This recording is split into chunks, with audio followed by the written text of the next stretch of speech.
It's pretty amazing how we're this close to the release of James Gunn's Superman, and despite the number of characters confirmed to be in it, we still only have a basic idea of what the movie's actually about. Hell, we don't even know who the big villain is. I mean, obviously it's Lex Luthor masterminding the whole thing, but unless he suits up in his big stupid purple and green war suit, which he should absolutely do at some point, let me be clear, he's not going to be the one trading blows with Superman. That's most likely this guy, who's generally believed to be the film version of Ultraman, in which case the DC Universe is either diving into the multiverse way sooner than we expected, or they're being very loose with their adaptation. Ultraman, no, not that one, hails from the crime-ridden world of Earth 3, where all the DC villains we've come to know and hate are its greatest protectors, and the heroes are the villains. And at the forefront of Earth 3's super crimes is the Justice League's mirror counterpart, the Crime Syndicate of America, of which Ultraman is a member. Unlike the regular Superman, he's empowered by kryptonite instead of weakened by it, to the point of gaining a new superpower every time he's exposed to it. Although on Earth 3, Krypton never blew up, which begs the question of where kryptonite even comes from in that universe. Anyways, doesn't matter too much because this is the DC multiverse, which means that it gets rewritten every other Tuesday, and the original Ultraman and Earth 3 were erased during the Crisis on Infinite Earths.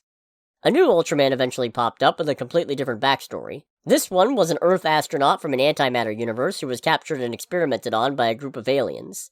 Their experiments with anti-kryptonite gave him various ultra powers, which rivaled our Superman's, and he ended up forming a new crime syndicate with his wife Lois Lane, the Amazonian Superwoman. They menaced the mainline universe a couple different times, and no, much like Giratina somehow being made of antimatter, didn't result in them exploding every time they made contact with regular matter. Go figure.